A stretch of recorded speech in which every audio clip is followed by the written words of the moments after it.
Can you hear us now? Okay, it looks like, thank you for your patience. Thank you. It looks like we were muted.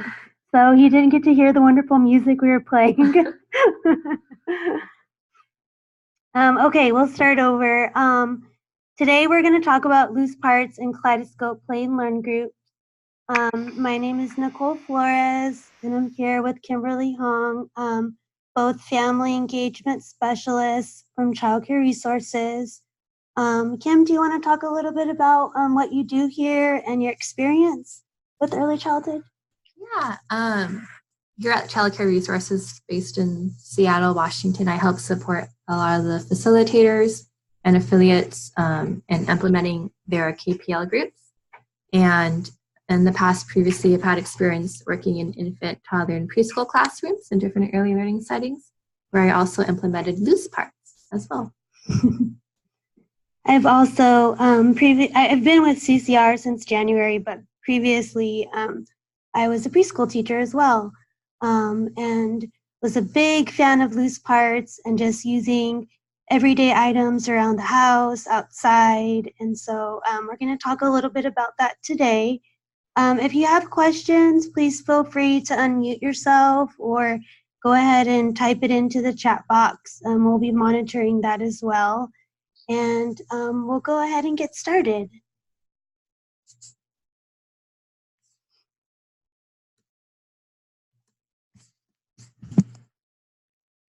All right, so this is what is on the agenda today to give you an idea of what we'll be talking about. And it won't just be us talking the whole time. We'll have some videos, a guest speaker as well to talk about loose parts. Heidi Wallace, she's a facilitator, and we'll have some discussion. And so what we'll go over today includes some objectives, why we're here today. We'll define what are loose parts, what purpose do they serve, and how can children learn from them. And we'll also talk about how can they be incorporated into your KPL group, as well as how to find them.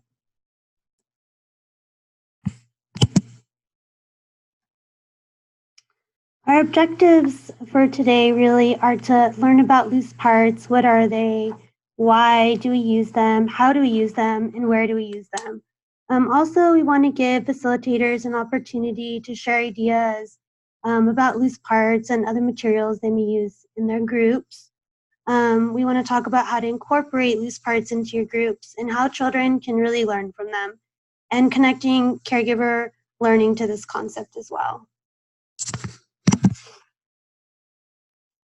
So one of the main reasons why this topic was chosen and why we're here today talking about it is because both Nicole and I and many others really think that loose parts are really awesome, and a lot of you all are using them already in your group.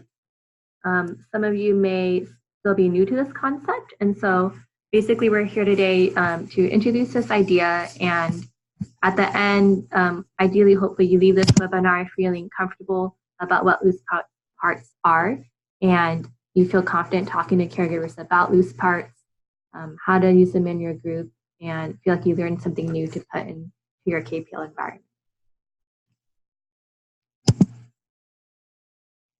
So we'll go ahead and get started, and we'll start with what are loose parts. This was just a general definition that I found online, and I believe I kind of, took a part of it. And it says they are found objects that have no set of instructions and can be used endless ways. Loose parts can be natural or synthetic. And I want to talk a little bit about safety as well. There are many, many types of loose parts, and some are big objects, some are teeny tiny objects. So just consider the safety of your participants. Some of you might have really, really small babies, and a lot of you have mixed age groups. So just keeping that in mind, but also just keep it in mind when you're thinking about bringing any type of objects or toys into the classroom or into your group.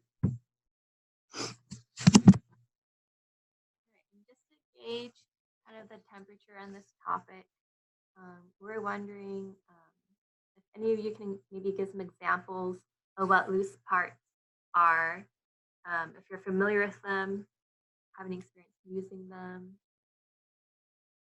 And you can feel free to chat in the She said she can barely hear us. Into the box. Hopefully, looks like, all right, seems like my voice is soft. Hopefully this is better now.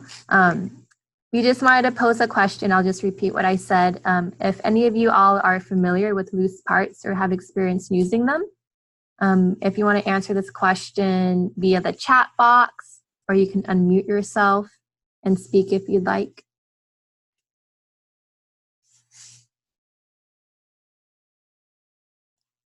We'll give everyone a moment to think about the question.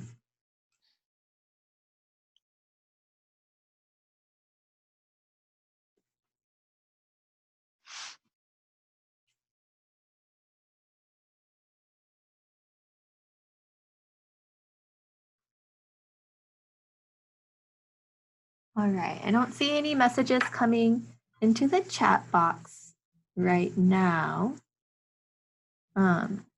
But I know, at least for myself, I think loose parts has been involved in my life even before I started working in early learning. Even when I was a child, I was constantly playing with loose parts, especially with loose parts I would find outside, like rocks or leaves and sticks. And that was something that I found when I was playing outside and happened naturally. It looks like Emma has something that she can share about her experience with loose parts. Emma, you can go ahead and unmute yourself if you like. All right, can you hear me? We can hear you a little bit. Okay, I'll try to talk louder. It sounds great. You can Is hear. that good? Okay. So in my play and learn groups, I use kind of the loose parts method generally, but I have some materials that are more reflective of the concept behind loose parts, just kind of like if I find some different round pieces of wood that are cut out and some like not hazelnuts but like a type of nut that I collected from outside and put a bowl with these really cool spoons for scooping and putting, just kind of creating an area where they can use their imagination with the materials, but that there's kind of like some obvious ideas for like if they could scoop things and fill these little holes that I have set out, like with egg cartons, for example. And yeah, I really encourage them to just use their imagination. And I actually get a lot of questions from parents about it because I also use some other materials that are more kind of obvious how they're intended to be used. And I think for a lot of parents, it's a little bit hard to put out like natural or recycled materials. Sometimes I'm confused and ask like, well, what are they supposed to do with these? And so it's interesting to have that conversation with parents and then talk with them about what they have at home that they might be able to set out and make a little area for playtime. And yeah, I have limited English with some of my families that I work with, and so explaining the concept behind loose parts can be a little tricky sometimes. But I try to just kind of like model sometimes, like that you can, like kind of how you can use them, and just encourage the children to play in that way so that the parents can see it in action. So great. Thank you, Emma. Yeah, thank you. That was awesome. Yeah. I liked how you talked about modeling, because even if someone may not know what the bigger theory of loose parts is, or maybe you're not able to convey it because of the difference, as long as they can see you doing it and understand like how to play with their child and have fun, I think that's definitely the main part. Yeah, thank you. Yeah, thanks. It also looks like someone else had just sent in a comment that is really complimentary to your comments, Emma, and they're saying that loose parts are usually materials found in the environment children can explore freely. For example, rocks, twigs, feathers, seashells, and so on. And then someone else has also used loose parts for painting instead of brushes. It creates different textures and stamp shapes. I like that too. That's very cool. Yeah. So there are a lot of creative ways to use them in your groups. we'll dig a little bit more deeper into that as well. And honestly, as you're thinking of things and coming up with ideas during the webinar, feel free to put them into the chat box and let us know. We can read your comments out loud. Yeah, I just want to say I really like bike wheels when I was a child. I just like, looking at them. They're really interesting, and I liked putting like pine cones on top of them and seeing if they could go through. It was just like, just fun things like that, yeah, so.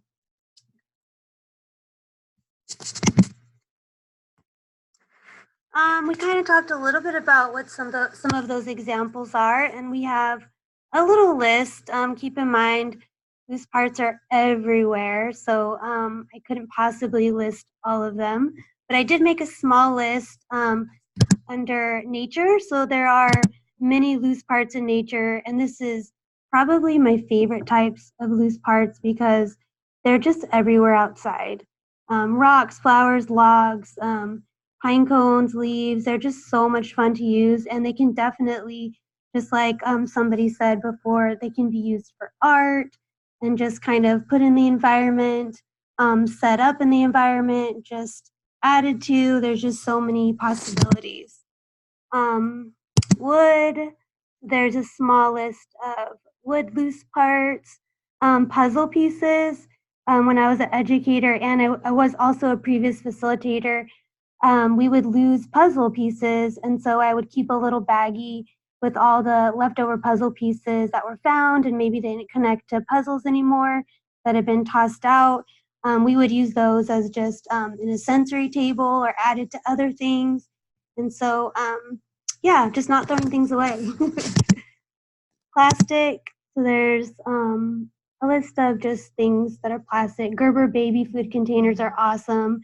They come in so many different, some are like square, rectangle, circles, and so they can be used for like building or really just putting little toys inside of, or just exploring, even with water and like when you're painting, it's a good way to use them. And fabric, yarn, and materials. But yes, there are many, many more. And I wanted to add this because I just love this picture. And there are so much more to add to that list. So we wanted to provide a video for all of us to look at loose parts like in action and young children playing with loose parts in action. So I don't think we're going to show the whole clip, but we're going to show the beginning. And then after that, we'll have a little bit of discussion. Yeah. And we'll send the video at the end too, so that you can watch the whole thing if you're interested. Yeah. Including the PowerPoint slides as well. Yes. We'll send that out.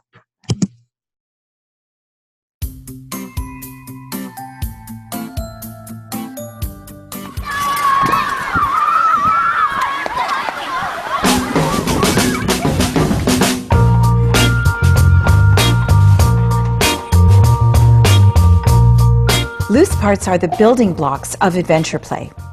It's human nature to want to loosen up natural elements from forest and field and to remake the landscape, creating enclosure, shelter, and tools. Loose parts offer the abundance of nature in urban spaces where children may not find what they need for their natural creativity. Loose parts are not toys. They can be used in all sorts of ways. Children immediately start investigating their qualities and inventing uses for them. It's called compound flexibility. This kind of play, in sufficient quantity, really does build neural complexity and physical literacy, a resilient body, and a flexible mind.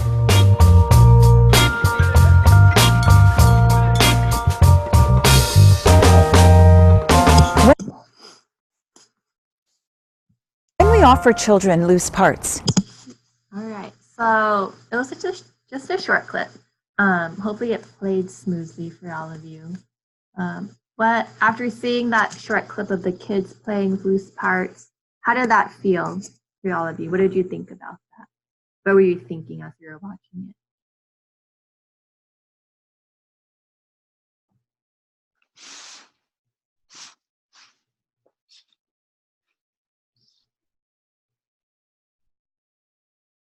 Did it look messy? It was messy. Yeah. Did it look fun? Messy and fun. Thank you, Marissa. Yeah. Yeah, so, loose parts, because, they're loose and there are many different items. From one perspective, it may not seem beautiful to some people. It may look really messy. It may look like junk, maybe, and so on. But the reality is that children love them. They love manipulating them. They love being able to do like creative things with them and build and climb on them and work together to create something. And there are just so many opportunities for them to learn. And often, loose parts, most of the time, they can be free. You don't need to purchase expensive things to incorporate loose parts into your KPL group at all. Oh, we're getting some comments in the chat. Let's see, we'll go back up. Messy and fun and engaging. Someone's commented on how they think they might need a bigger space. Invites creativity. I like how they mentioned they're not toys, but rather items to encourage our natural creativity. I can already tell I need more loose parts in my groups. Yeah, absolutely. And also, I don't know if you noticed, but there were different age groups in that video. So some items that a very small child would enjoy, possibly even a 4 or 5-year-old might also enjoy. And I'll say one thing. When reading some resources that Nicole sent me when she was developing this webinar, something that I had read, it's all in the resources section at the end of this PowerPoint that you'll read, is that it allows kids to be creative and with like store-bought toys that are already created that you might like find off the shelf. All the fun sometimes has been sucked out of it already because the fun part is actually like building it sometimes. And so loose parts allows a space where kids can build whatever they want to play with or work with instead of having it done already for them. And so this really gives a huge outlet for imagination and creativity to do by themselves, but also in groups of people, which is a great social opportunity. Yeah. Oh, they're caregivers. Yeah, exactly. And yeah, like so one final comment, looks like someone has said that it encourages kids to work together and collaborate with their ideas and to create, most definitely. Yeah. And it happens organically, which is really awesome. You don't have to assign them to work together to create something with parts. They'll figure it out. Yeah. Yeah. Thank you for that comment. Okay, Kim, what's happening?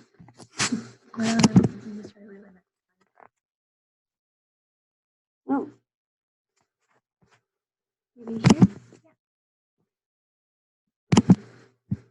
Oh, there we go. Okay, we're gonna watch another video. It's another short video, and it shows some toddlers playing with loose parts.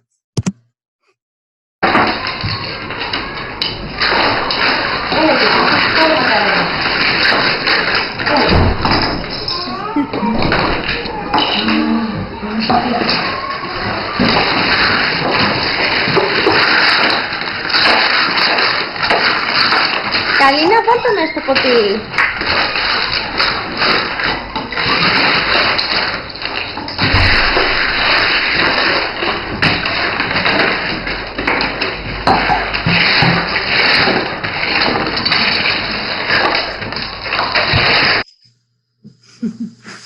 I love that video.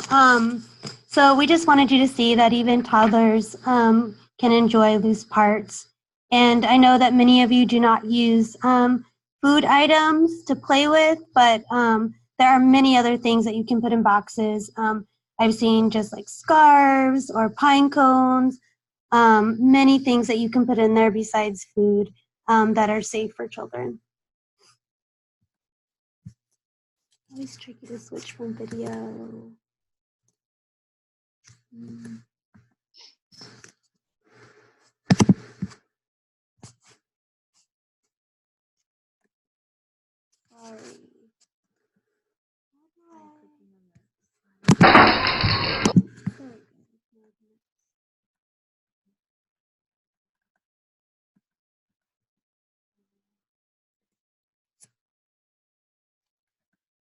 There we go. Sorry about that. It's always hard transitioning from video back to slide.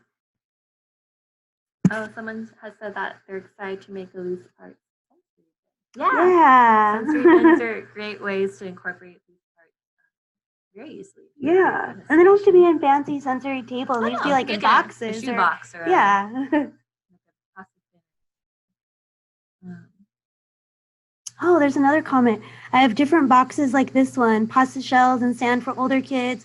They even add puzzle pieces from incomplete puzzles and other things.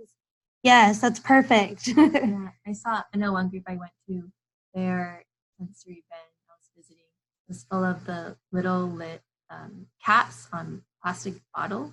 Oh, yeah. They just had like pounds and pounds of them. And so recycling just saved them.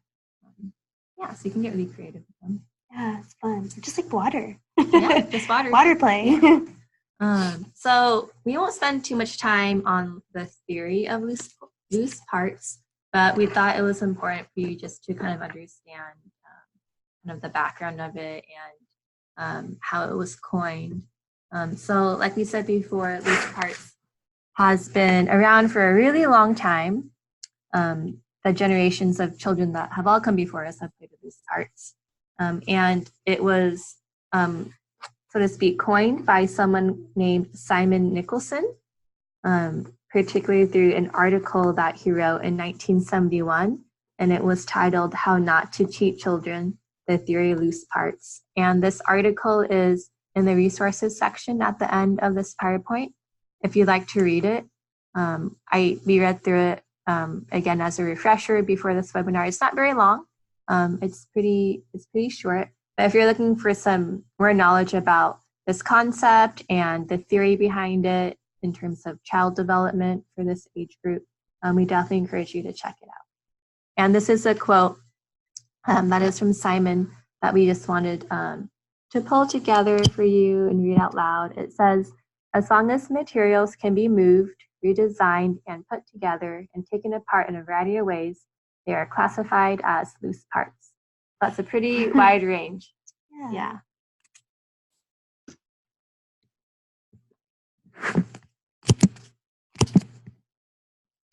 This next video we're going to watch talks a little bit about what Kim just mentioned about, where loose parts came from. Again, it's been around for a very long time, but talks a little bit about Simon Nicholson, and also shows some educators playing with loose parts and kind of examining them and how they're going to be used with children.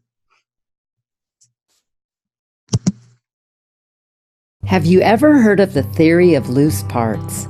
Loose parts is a wonderful term coined by architect Simon Nicholson in 1971. Nicholson believed that we were all creative and that loose parts in an environment will empower our creativity. Loose parts are materials that can be moved, carried, combined, redesigned, taken apart, and put back together in multiple ways. The following video provides snippets of early childhood educators being introduced to incorporating loose parts to promote STEAM content in the early childhood classroom. Teachers explored a wide array of loose parts and materials and centers throughout the training. And then let's see, we could give kids this and have a thing they can make some kind of a maze. And these kind of reminded me of. And then you come. Oh my God! Is that working with it? No, not saying I should. You can cut it, you can cut out your cutter, it will cut. Yes. Just by pushing like that, it will. I use it for art, for oil painting most likely, but also it's like for building, for structures, I don't know how to. Only with the paper. Sure can. Oh, you did it a different. Oh, but if I use yours, then we can make. There we go. Yeah, my phones. I don't cut straight. We both look, we both turn our phones off.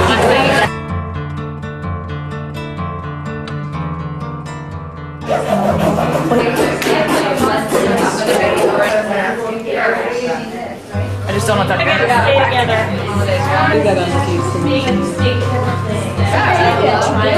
Oh, that's cute.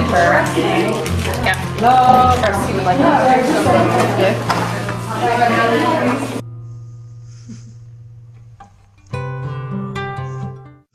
Okay, let me see if I can transition smoothly.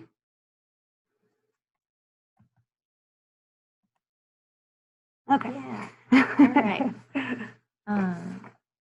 So moving forward, oh, do you have anything you want to add about the video? Sorry. I just wanted to say I loved what they were using, like the different types of materials they're using. And one of my favorite things about loose parts is if you're just going to add them to your group, into the environment, or just put them on a table, is watching the children and the caregivers play with them.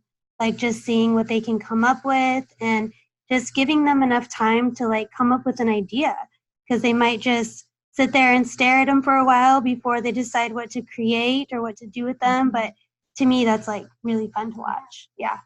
Okay, good. I also wanted to add that I also feel like naturally like loose parts is so fitting with like Kaleidoscope and its values and it's like the spirit of Kaleidoscope. Like within the Kaleidoscope program and your groups already, you're already implementing like household items and things that you can find at home easily. And loose parts, that's it. You're finding things around you in your environment that you can use. And then also how children learn through play. Loose parts kids are learning through play. So it just fits in really well. And this slide that we have right now, we just kind of wanted to brainstorm a little bit what you think children and caregivers learn while playing with loose parts, because they're definitely learning a lot of things. And we just wanted to flip that question to you and hear from all of you and what you have to say. We'll give you the first one, new ideas. Children and caregivers can learn new ideas while playing with loose parts. But what else can they learn? Feel free to type in something into the chat box or unmute yourself and give us a quick shout out. And we can make a list.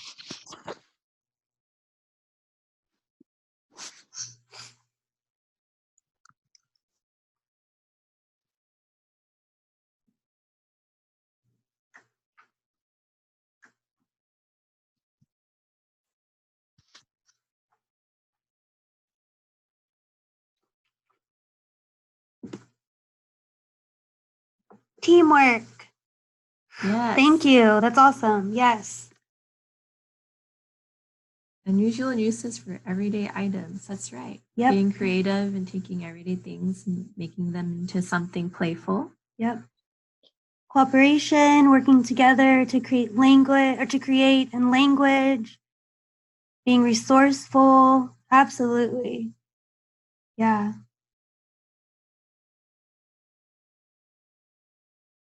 Yeah. Thank you for your contributions. Yeah. Interesting, cost-effective household items, expanding your skills, problem solving, recycling and reusing. Yes, so many good things. Thank you. We have lots of your ideas too on different things children and caregivers can learn while they're playing with loose parts. Yeah, there's so much more. Yeah. Lots and lots and lots and lots. And a lot of it are things you all have already said. Yeah. I think I like loose parts also because it's not just social emotional or like mental development. It's also physical, gross motor skills, jumping, playing, building muscles and fine motor skills and whatnot. It's very dynamic. We have another comment that says, yes, so much learning through play. Yep. Exactly. There's so many. Yes, that's awesome. All right. So next we will be having an interview with facilitator Heidi Wallace. Heidi, can you hear us? Yes, here I am. Hi, Heidi. Hi. Hey. So we just want to thank you for joining us today and for being available for an interview. Before we get started with some of the questions we have for you, I'd love for you to tell everyone a little bit about the organization you work for, and the group that you facilitate. And also, can you talk a little bit about the Arboretum where it's located and actually what an Arboretum is? Did I say that right? Oh. Okay. I'll try to cover all that. First, thanks for letting me share. So I work with Green Plain Northwest. We're a nonprofit organization based in Maple Valley, Washington. We have community programs, and we also have outdoor preschools. They're all outdoor. We have one at the Lake Wilderness Arboretum, which is where our Kaleidoscope Play and Learn group is also located. We have one at a farm in Enumclaw, Mason Jar Farm. We have one at a garden, Osceola Art and Garden School, also in Enumclaw. And then we have one at a farm in Spokane, Washington. And so I'm sorry, I lost where I was supposed to go from there. If you could just tell us a little bit about where the group is that you facilitate at, and a little bit about the Arboretum it's located in and what an Arboretum is. Okay. So we are at the Lake Wilderness Arboretum. We are all outdoors throughout the year. So some days it's raining and cold, and some days it's sunshiny. We have bugs and all of the beautiful sights and sounds and smells of outdoors. So it's a unique group. And the Arboretum, the Lake Wilderness Arboretum, is located in Maple Valley, next to Lake Wilderness. And so an Arboretum is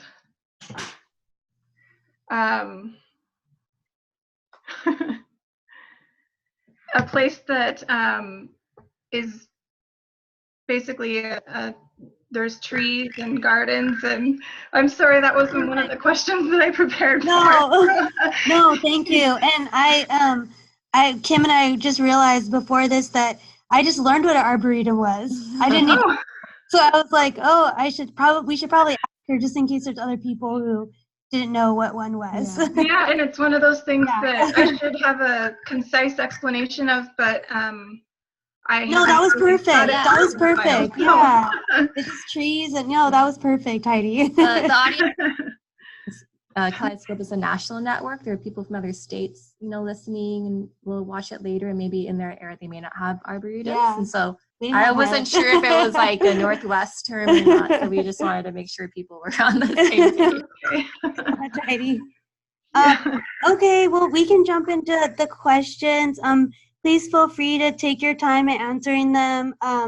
We've allocated some time for you, and then so we'll get started. So Heidi, do you currently use loose parts in your KPL group, and if so, how?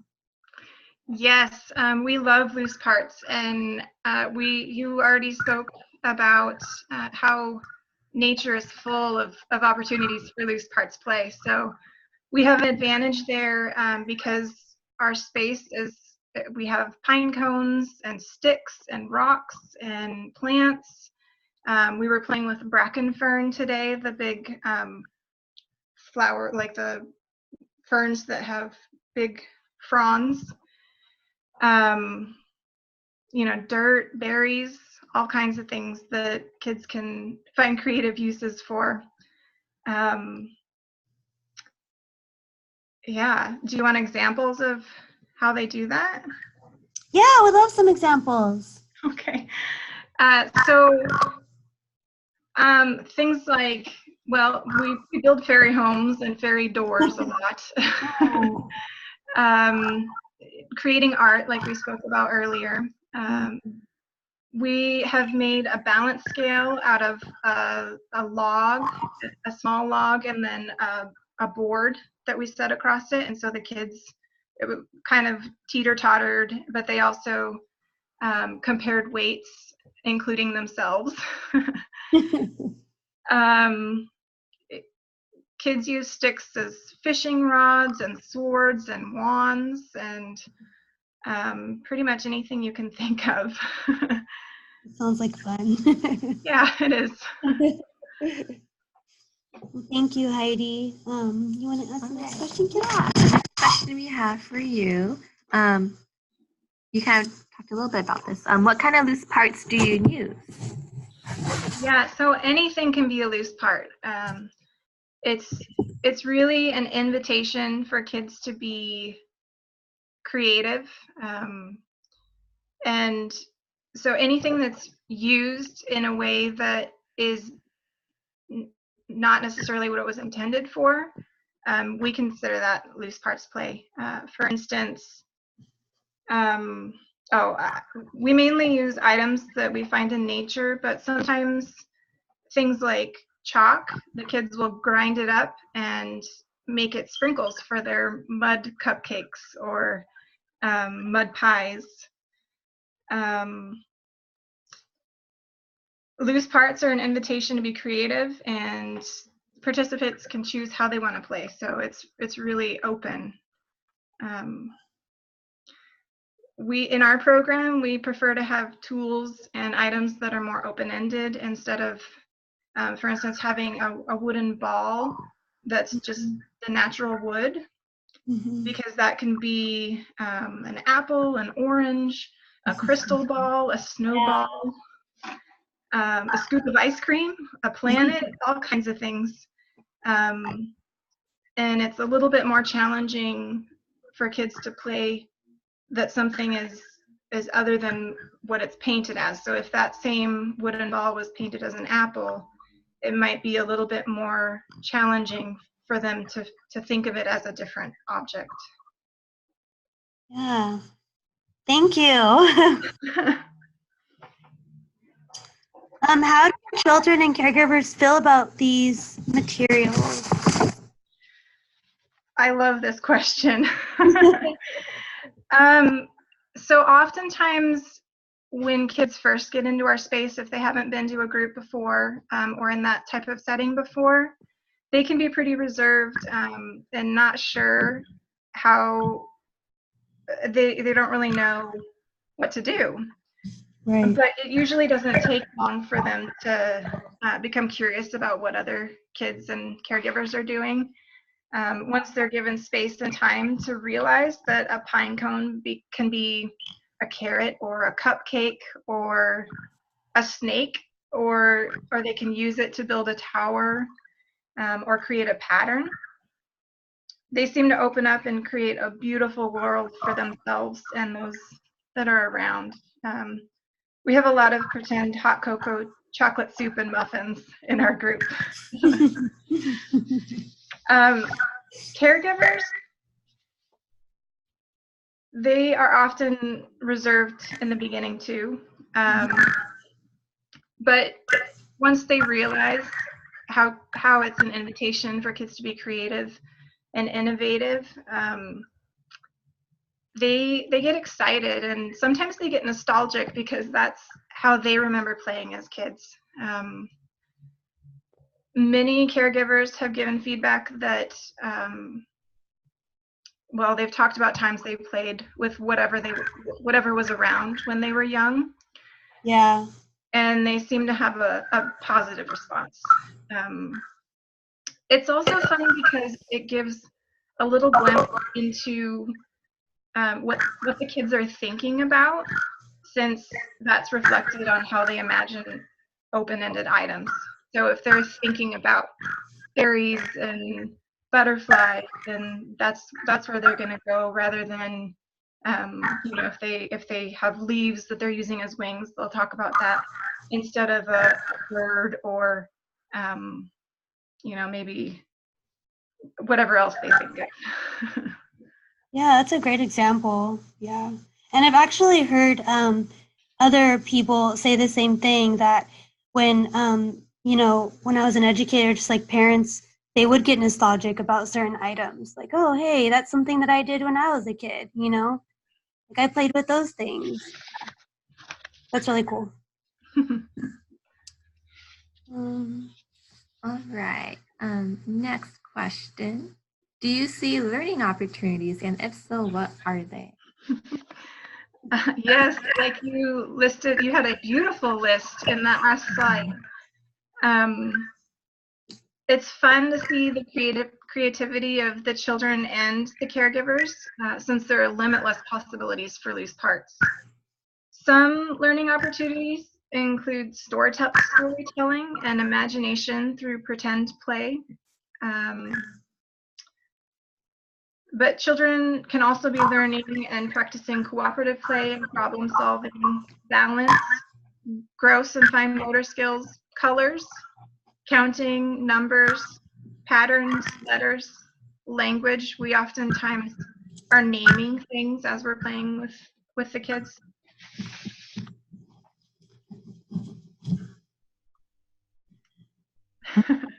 Thank you. Yeah. Is right. It's an ongoing list of what they can learn. What do you find your loose parts? I mean, I know you are out there, but do you ever bring things, just random things from your home, or have caregivers ever bring things from their homes? We do. We oftentimes utilize things like Buy Nothing groups through Facebook, where there's a hyper-localized community, and you can ask for various things, and neighbors will offer or give them to us.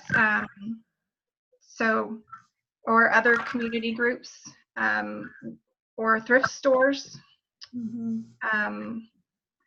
Loose parts can be, I mean, anything that you find around. You can have, we were talking about recycling and reusing things, and things that maybe can't be used for their original purpose anymore. It's perfect for a loose part. Right. Why throw it away when you can use it? As long as you find somewhere to store it. Yeah, that was my next thing I was going to say. Yeah.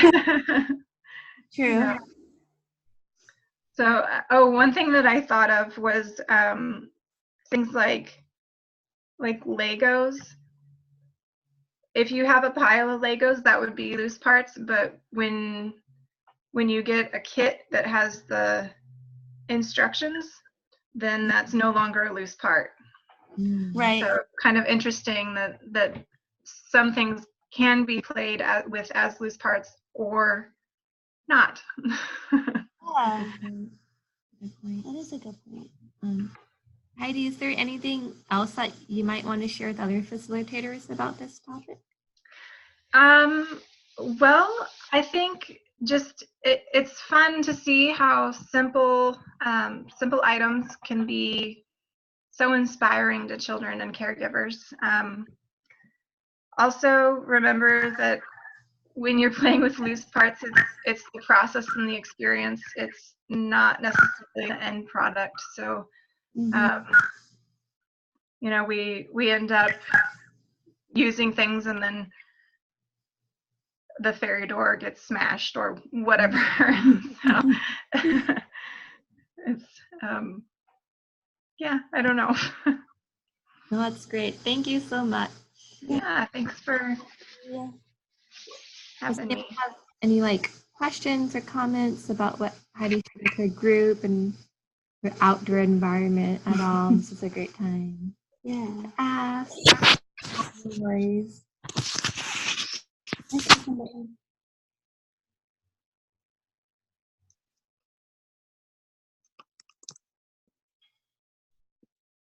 All right. Well, then we will continue on. Yeah. Thanks so much, Heidi. Appreciate you. Thank you. I'm sure we'll see you soon. All right. We did have a comment, and it says the safety rules for little ones and big groups, how to avoid sharp, small, or allergic items would be my concerns. And we'll talk about that in a second. We have a slide about that. Challenges coming up. Yeah.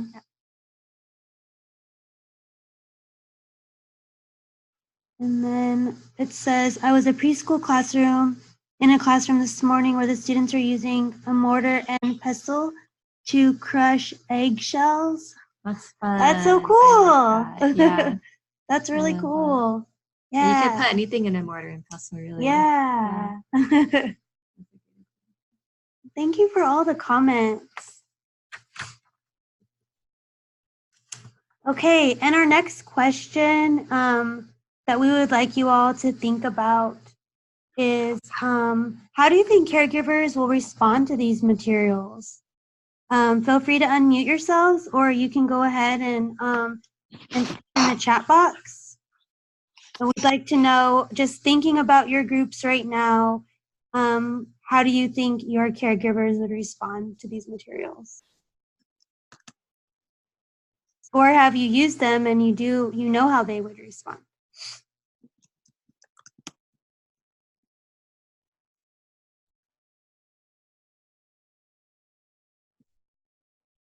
Give you all a few minutes.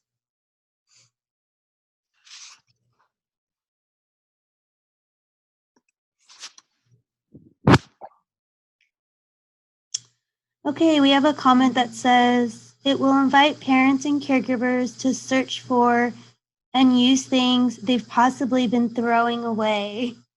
Yes, that's a great example. It says, another comment says, we'll love it. It will facilitate play outdoors and indoors, knowing that they can use household items and nature. Yes, and it's free. Please don't buy loose parts.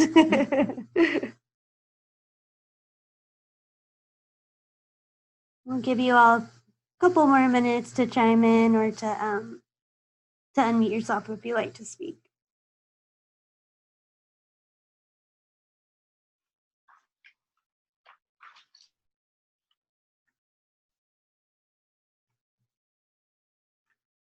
It looks like someone has sent a message. I think they'll be excited to try something new and repeat activities at home with new items. Yeah, exactly. And that's what we want to do at Kaleidoscope, to offer activities that they can also do at home, so that there's that bridge in between those new spaces.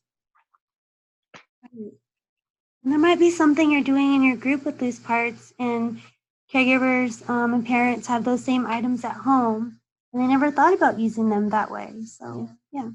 And with the groups of the items you offer in your group, I know there are some participants that prefer, like they like going to a group to play with items and toys they don't have access to at home. So it's always nice to have like a blend or a combination of both, like household items and maybe some, store-bought items. But the nice thing about loose parts is that you can keep refreshing them because you don't have to pay for them. They're free. So that could be like a rotating thing you have in your group, constantly new items that they can be excited about every week that are new and different, in addition to the ones that are consistent. Yeah. And I feel like if a child came in and they're not ready to play with these parts, like it kind of, for some children, it might be overwhelming just to see a table with stuff on it. You can kind of spread out the items in different areas, or just like Kim said, have a variety of things and, that they can explore, and they may come to the table or play with those items in other areas eventually.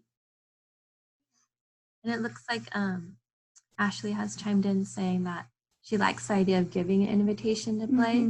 For some, it may not really come as naturally to caregivers on what to do with the loose parts. So they may need some like guidance and prompts and how to use them and how to interact with their kiddos. And that's a great opportunity for modeling. Exactly. Yes. The facilitator modeling how to interact with the child with the loose part, how to play with them, how to talk to them while they're playing with them. That's so Kaleidoscope, I love it. Someone else has also chimed in. It will help expand their creativity, imagination, and make playtime more fun. Yeah, I love that.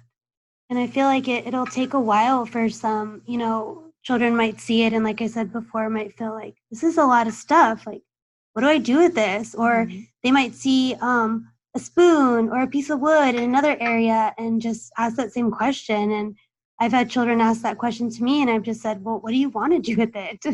What do you're free to do whatever you would like with it. So we have another comment that says, parents will be more motivated to allow their child to use items, materials found at home, and not be stressed about spending a lot on toys. Yes, exactly. I love that. And I'm sure everybody has seen this where a child gets a toy, maybe at a birthday party or just like as a gift, and they are much more interested in the box sometimes than they are the actual toy inside. So yes, children love boxes and little things that way, like that. And somebody else chimed in and said, be excited to know new ways to reuse some things they might never think about. Yes, exactly. I think it gives like a different when you're about to toss something in the recycling bin now. It's Yeah. like, oh, that's not trash. I can use that with my child. I think it really drives the point home, like the Kaleidoscope main caregiver messages that we want to relay is that you don't need expensive things to play in there and to foster your child's growth and development at all. It can be done in really affordable ways. Yeah. I think I had too many loose parts when I was a facilitator, because I just wanted to collect and collect. And I think somebody made the comment earlier about like storage.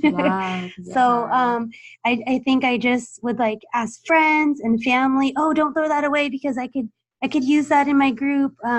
But yeah, I just wanted lots of loose parts. All right. So we kind of already touched on challenges and barriers already when it comes to implementing these parts. Specifically, it came up with caregivers maybe not being comfortable or knowing how to like initiate playing with these parts or how to interact with their child around that. And the great suggestion someone put in about like modeling and stepping in to model that and how they would do it would be how you would address that. There was also another comment about concerns regarding like sharp objects and small objects that may not be appropriate for younger ages. Also, allergies, if you're using lots of different loose parts from different places and different things, not being aware of like maybe some kids are allergic to those types of loose parts.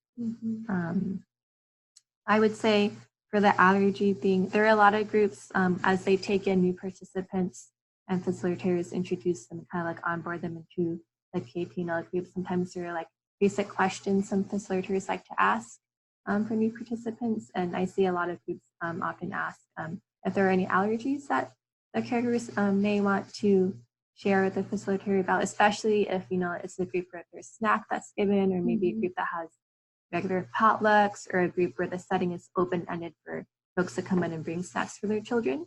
And it's a very common question to ask. And but everyone knows their group best, so definitely defer to that. But if you come from the angle of like safety and wanting a safe space where allergies aren't a concern, you can definitely pitch that question. As for like sharp objects and smaller items that may be concerned for babies, I guess I would reflect that back to all of you who are facilitators and how you like to address that in your group specifically with loose parts as the kind of subject or context for that question.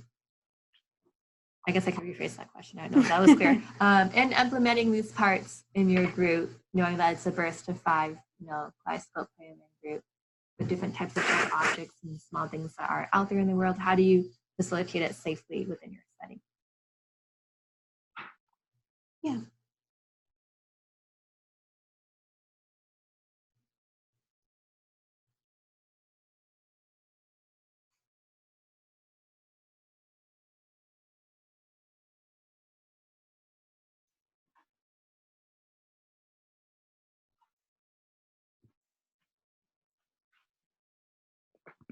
I'm just going to another few moments for people to send in a message or respond if they're interested.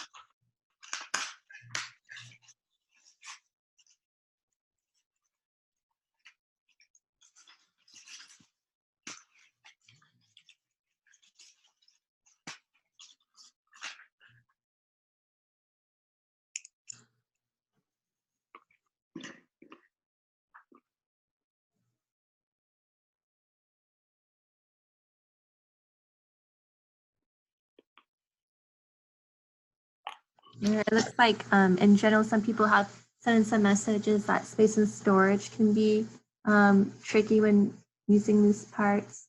And I would say that if you focus on a lot of outdoor loose parts, the nice thing about storage is that, if you're using lots of like pine cones or sticks or rocks, you don't not always have to keep those things. You can toss them back outside again. And then the next week, choose a different batch of items to use. Yeah. So that's a way to go about that if you're limited on storage.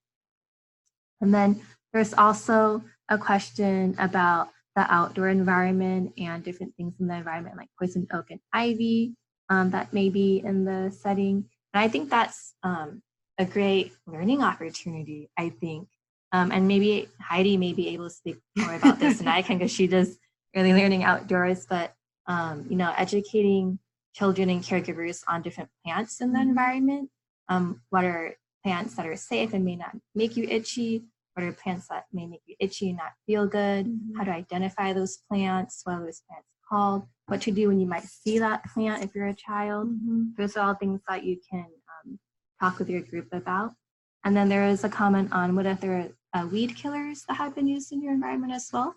I think for that, it'd be really great to understand the space that you're implementing the group in.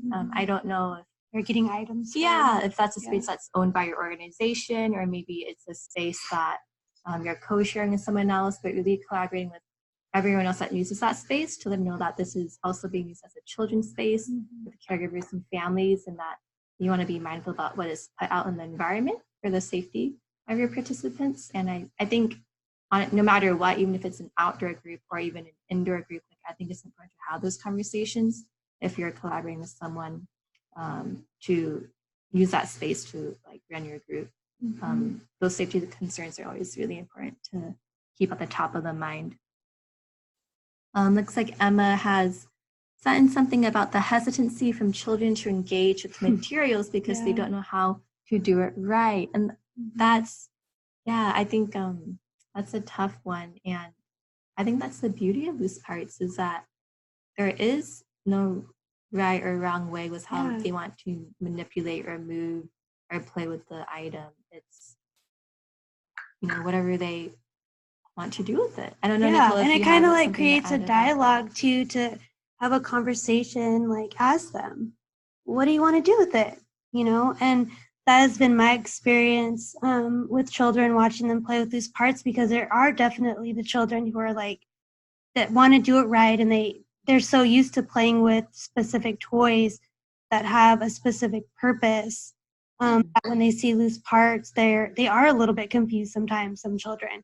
What do I do with it? And wanting to do it right, but kind of just talking to them about it, I think after a while, and then also modeling and seeing other children, they kind of understand a little bit more that, okay, I can use this as this piece of wood for my baby to stand on, or for my toy. I mean, it's just, there's so many possibilities, and just kind of talking to them about that.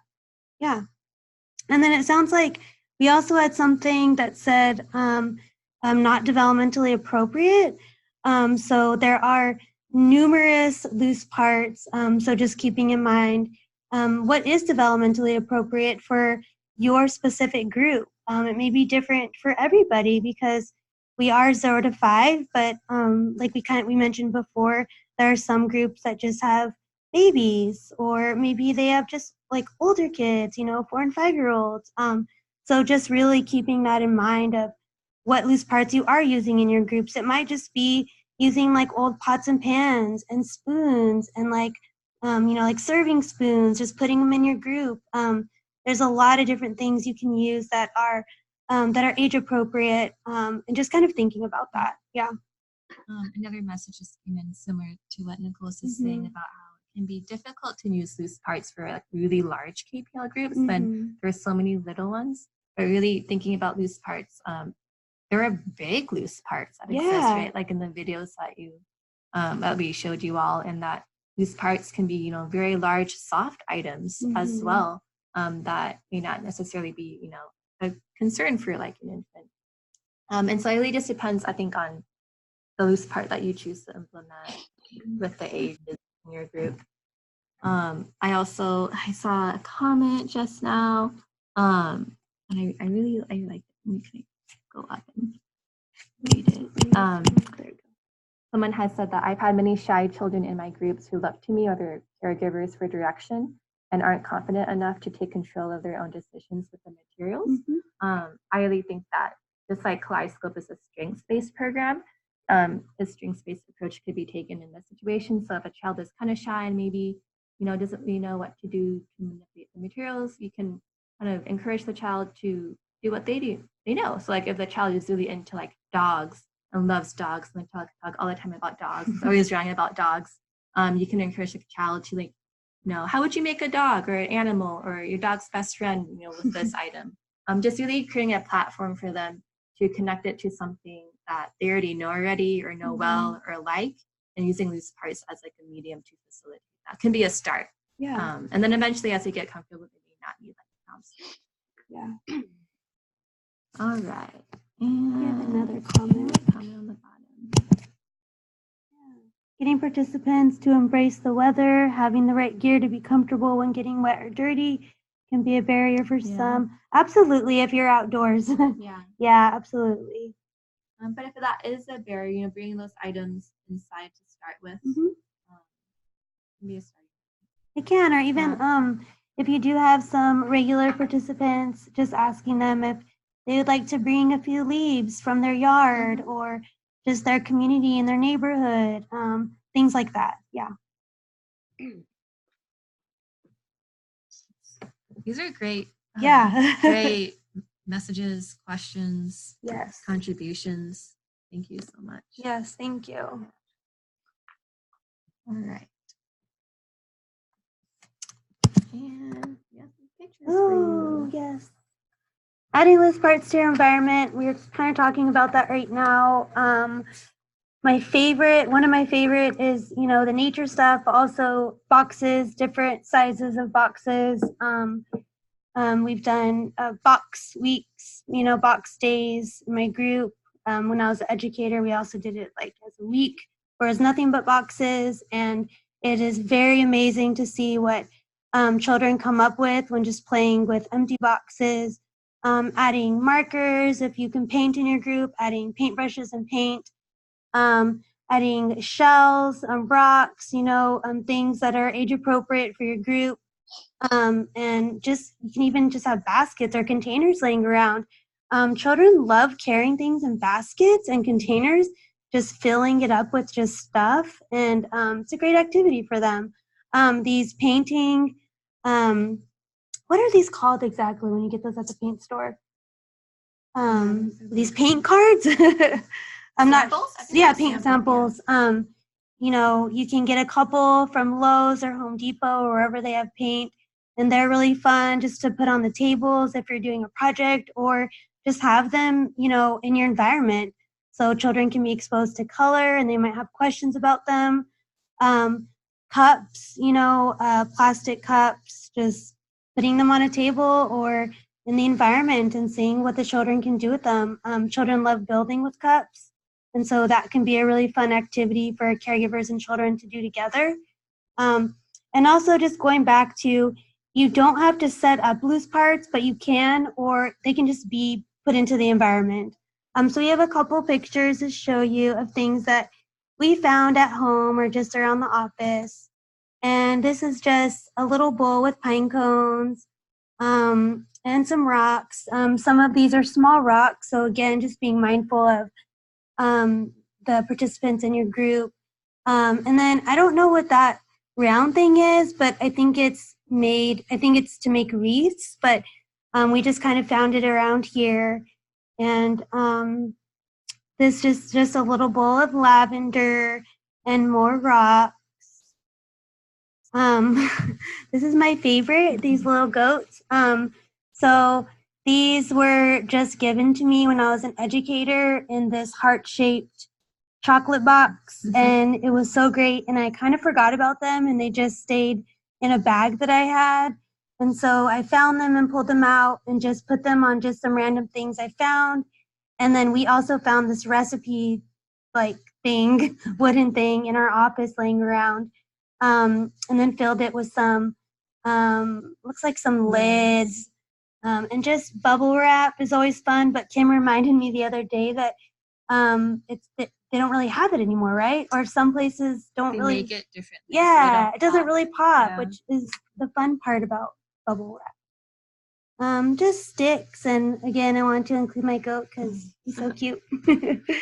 Fabric scarves and blankets. This is definitely any age can play with fabric scarves and blankets. Even ribbon. I've seen ribbon. We have a Pinterest page, and I remember pinning something with a baby inside of a cardboard box that's open on both ends, and there was ribbon hanging down for like a sensory opportunity, and it was really, really cool. So, and then I'm going to let Kim talk about these things because you can also make things from just cardboard and things that you find around the house. And we saw this a little bit in the videos as well. Again, these are all items that we're showing that we just found being around the office or at home. On the left is a puzzle, the homemade puzzle just from scraps of cardboard and recycled paper.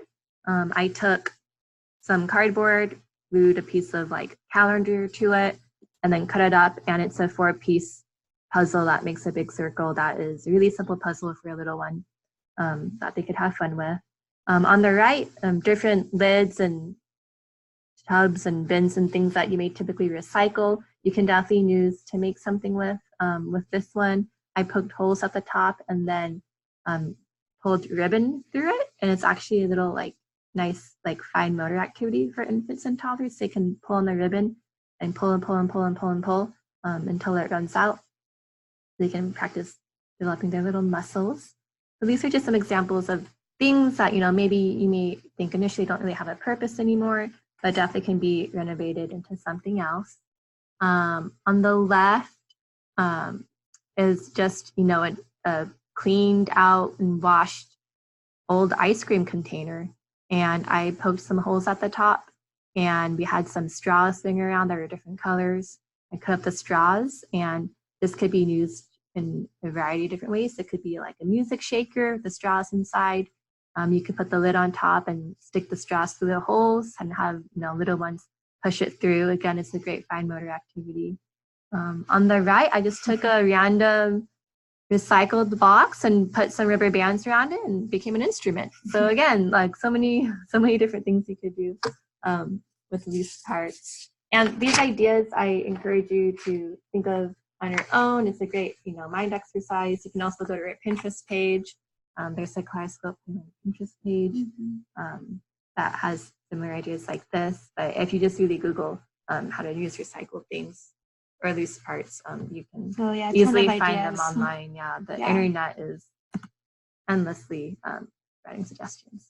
And this is another example, again, the same concept as a puzzle. I took cardboard scraps and I glued them to paper, and I kind of cut slits on all the edges, and it kind of became like I don't want to say Legos, but kind of like building tiles to create things with, and super simple. Again, really easy to make. But with this, you could create anything with these types of little loose parts, and it didn't cost anything at all. And you can even, you know, you don't have to use cardboard per se for stuff like this. Any kind of material that you can find would work as well. We kind of talked a little bit about this throughout the webinar, but where can you find loose parts? At home, in your garage, outside, many places. You can go to places in your community, places that you know have boxes. Sometimes at refrigerator or like appliance places, you can find amazing, amazing boxes, giant boxes. At other places, we'll also give you boxes. Sometimes big grocery stores that have flowers might give you their leftover flowers at the end of the day. There are many places where you can find them. Friends, family, asking people to collect things for you. I'm curious if anybody has any other ideas or have found them in any other places. Do you have any ideas, Kim? Any other things to add to that list? Yeah, I think just honestly, just think about where you go on a daily basis and just look around you. Yeah. In your kitchen, when you go to the park, you'll just notice loose parts everywhere. Yeah. Outside especially. Yeah. When I would take the kids on a walk outside, it's so funny because the kids knew how much I like those type of items. So one time this little boy found a stick and he was like, look, this is a really good stick. He was just so excited because he knows that those are types of things that we like to play with in our group. So yeah, you can find them many places. Buy Nothing groups, Goodwill. Yeah, you can find all that stuff there. Absolutely. Anybody else have any ideas? And Buy Nothing groups, just to make sure everyone knows what they are, is typically like groups, sometimes like on Facebook, like communities that like post things that they're trying to get rid of for free. And you can usually just like, come on a picture and be like, oh, like I'd like to do, to get this, or I like to have this. You can meet up with them and exchange the items. It's a lot of ways, a lot of groups actually get materials. Yeah, for them to talk about that. Activities. Yeah. Yeah, or you can even just if you are on social media, or you can just post something and say, hey, I work with children and caregivers, and I am really looking for some pine cones, or just like ask them for something that you're looking for, and people are usually, if they have it around, are happy to pass it on, especially knowing that caregivers and children are going to be enjoying it. More comments. Friends and family basements, garage sales. Yes. Ask kids to bring a loose part to the play group, something they don't need. I love that idea, Susanna. Yes, asking participants, bring something from home. And it's great to see what everybody will bring to the group. Yeah. I like that idea too.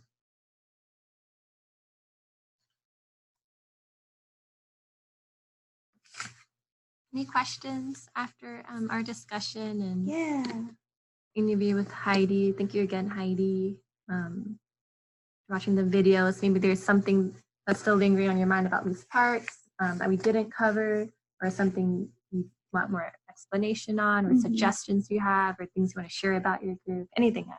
Yeah.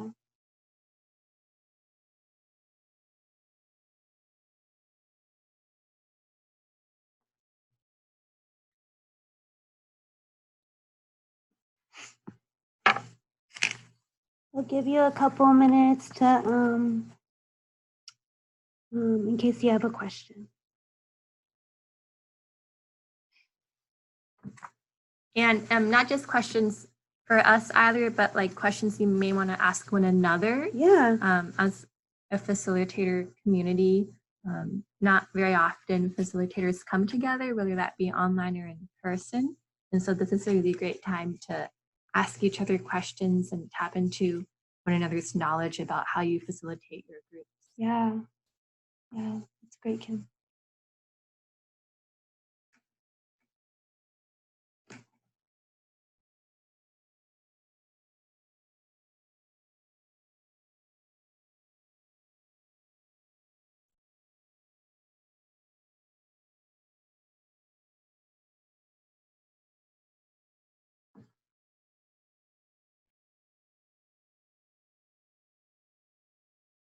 All right. Well, if something does come up, you're welcome to contact us. We offer some resources. I don't know if you have anything. Yeah. The videos that we played are at the top. The first one that we saw, we only watched a small portion of it. So you're welcome to, we'll be sending this to you so you can watch the whole thing if you would like. Oh, we have a comment. Saved too many items and had a hard time to organize them. Yes. I feel like that is such a, yeah, lots of people have that problem. I want to keep loose parts, but I don't know how to organize them. Actually, if you Google online how to organize loose parts, you will find a lot of really good ideas of how to organize them. But yeah, if you do have too many, it might be too many. I had too many. And then also Kim was talking about the article by Simon Nicholson. We also included that. And then this community playthings article, I believe it was published in 2015. And it is just my go-to. I would give it to caregivers and also parents in my preschool class. It just has really good information. And also the author who wrote the books below contributed to that article. She helped write it. And her books are amazing. There's so many wonderful ideas in there. And there's one for very small children, for infants. So feel free to look her up, and you can find a lot of really good information on the author. Does anybody have any questions before we end the webinar? Any other questions or comments?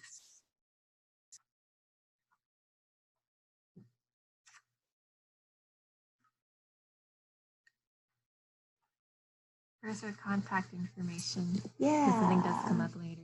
If you have questions, feel free to reach out to us. And like Kim said before, we're sending everything out to follow up with each of you and just to review everything. Yeah. Yeah, and we want to encourage you to go forth and have lots of fun in your groups with loose parts. And we hope you enjoy it. Yeah, and we really appreciate that you took the time to come today, and we appreciate everything that you all do out there in the field and facilitating your groups. We just really appreciate it. So thank you for that. And if you ever feel like sharing what you learned from this webinar, like any photos or want to be featured like in one of our newsletters, let us know. We'd love to highlight all the great work that you're doing and sharing that with our network. Yeah, thank you so much. Thank you.